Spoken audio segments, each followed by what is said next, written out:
Olá, queridos, eu sou o Padre Rodrigo Carneiro e esse é o nosso canal, Atraídos pela Palavra de Deus.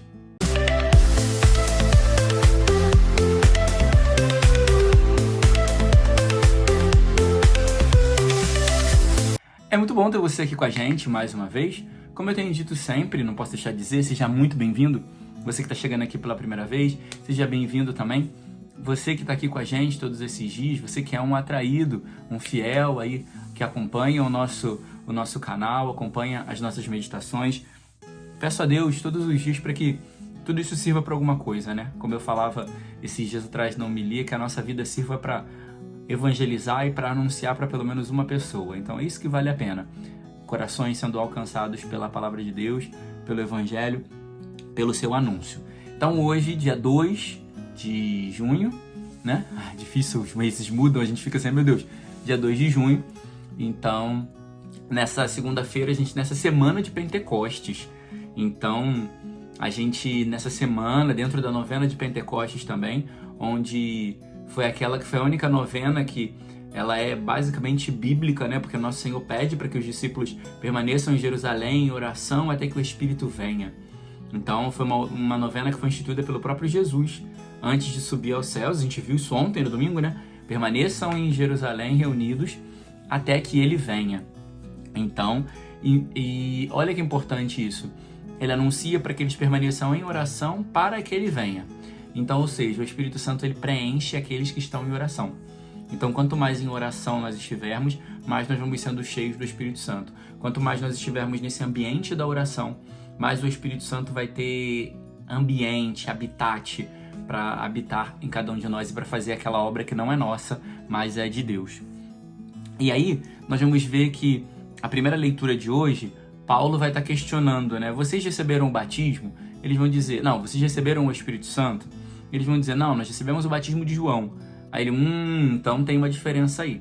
Para a gente entender esse universo, o que era o batismo de João? O batismo de João era um batismo de penitência, vamos dizer que era um batismo de arrependimento. Era como que o início do processo. João Batista, como aquele que preparou o caminho para Jesus, ele iniciou, ele abriu o caminho, abriu o processo. Então, quando ele fazia um batismo de arrependimento, proclamava e batizava as pessoas como um rito de arrependimento, era como uma preparação, era como se a pessoa estivesse se esvaziando. Porque para receber o Espírito Santo é preciso estar vazio. Vazio de si mesmo, vazio de suas convicções, vazio dos seus próprios pensamentos. Então era essa a intenção do batismo de João, era esvaziar-se. Por quê? Porque se o Espírito Santo vai nos encher, e se eu já estou cheio, seja de pecados, seja de mim mesmo, cheio de vanglórias, cheio de outras coisas, o Espírito não encontra espaço em mim. Então, por isso o batismo de João era preparatório, que era um batismo de arrependimento. E aí, o Espírito Santo, e é o que Paulo vai fazer, falar sobre o Espírito Santo, e vai dar a eles o batismo, né? O batismo como a gente tem hoje também, que é o batismo com água, que é o sinal também da ação do Espírito Santo, e que vai ser feito com a imposição de mãos e clamor ao Espírito Santo. Então esse é o batismo que nós temos hoje. E existe uma outra expressão que é comum. Então o batismo cristão, o batismo católico, né? O batismo nas igrejas católicas é o batismo onde você recebe o Espírito Santo com os seus dons. Ué, mas eu não recebo os dons na crisma? Não, a crisma é a confirmação do desejo de viver aquela fé e é como que se fosse um aflorar dos dons. Então, todo batizado, e geralmente como são batizados em criança, recebem o Espírito Santo, então já tem esse dom e essa graça do Espírito Santo. Porém, quando você faz a sua adesão pessoal por aquela fé, eu quero viver essa fé, que é isso que é o sacramento do crisma, o Espírito Santo então ganha potência em nós para agir. Porque é como se você desse, eu quero viver isso. Espírito Santo, age em mim. Então essa é a confirmação na crisma. E existe também, que era o que eu ia falar antes, uma maneira corriqueira de falar sobre o batismo no Espírito Santo, que se fala muito sobre isso no meio da renovação carismática. Só que a gente tem que botar aspas aqui, batismo no Espírito Santo entre aspas, porque o que é esse batismo no Espírito Santo? A palavra batismo, ela significa imersão, então é mergulhar, é um mergulho em Cristo, é morrer com Ele para que possa ressuscitar para uma vida nova.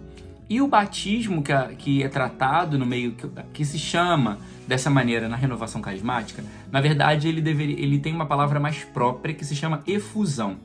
que o que é efusão? Efusão é esse transbordar, é essa manifestação do Espírito Santo. O que não é propriedade da renovação, mas a renovação trabalha, e porque a renovação exerce essa missão de propagar o apostolado do Espírito Santo, propagar esse transbordar e esse uso do Espírito Santo para o serviço da igreja. Então, mas não é próprio dela, porque a gente vai ver que na primeira leitura, quando Paulo impõe as mãos, depois de ele impor as mãos, aqueles homens começam a profetizar. Eles começam a manifestar o Espírito. Então ali a gente tem conjugado o batismo católico, né, o batismo, com uma efusão do Espírito, onde o Espírito encheu aqueles homens e transbordou numa efusão, por isso eles começaram a profetizar. Então só para a gente entender, né? Todo batizado tem o Espírito Santo e o Espírito Santo age nele. E quando nós clamamos por essa efusão, o Espírito ele se manifesta, ele se apresenta, se revela através dos dons. Então é isso que é um pouquinho diferente. Por exemplo, quando a gente batiza uma criança, ou por exemplo, na igreja, batiza um adulto, a gente não vê o adulto sair profetizando, né? Até poderia e deveria, mas não acontece dessa forma, porque precisa desse desejo, dessa liberdade do coração da pessoa para que transborde, para que haja essa efusão, tá?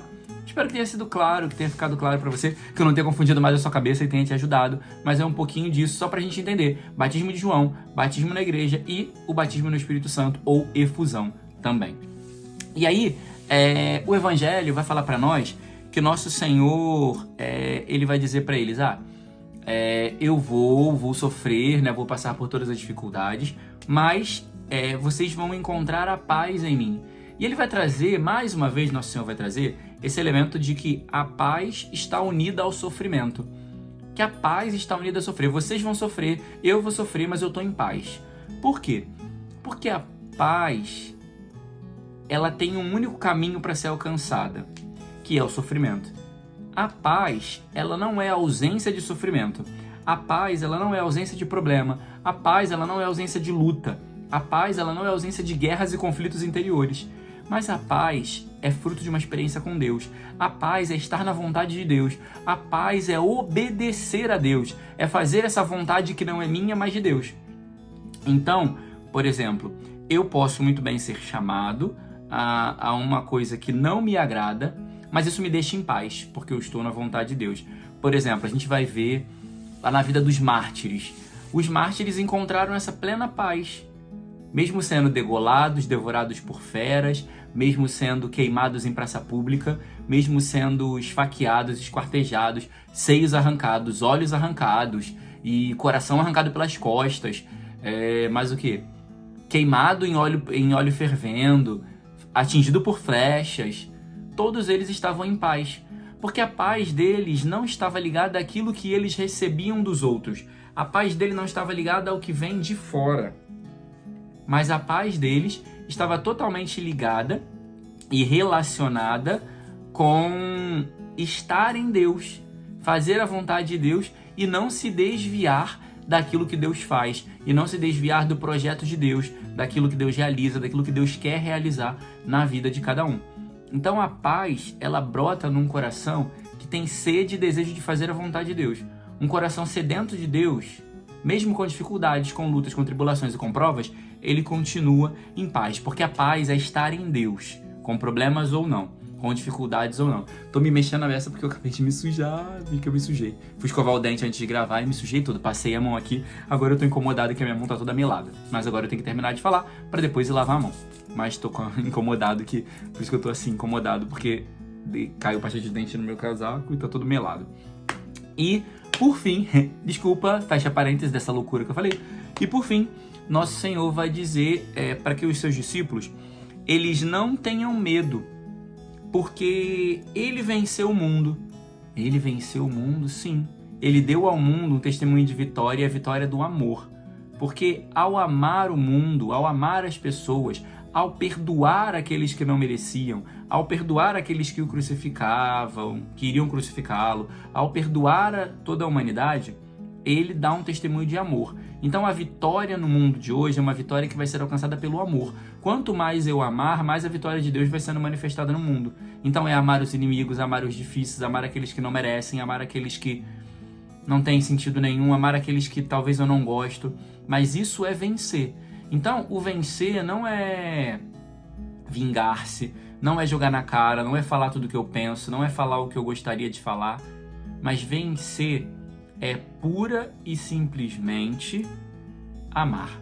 Então eu e você somos chamados a essa atitude de amar. Amar os outros, amar os irmãos, amar e amar sem medidas. Amar e amar sem cessar.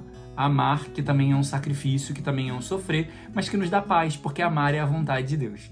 Então busquemos, irmãos, em tudo, amar a Deus em primeiro lugar e manifestar esse amor através dos irmãos. Louvado seja nosso Senhor Jesus Cristo, para sempre seja louvado.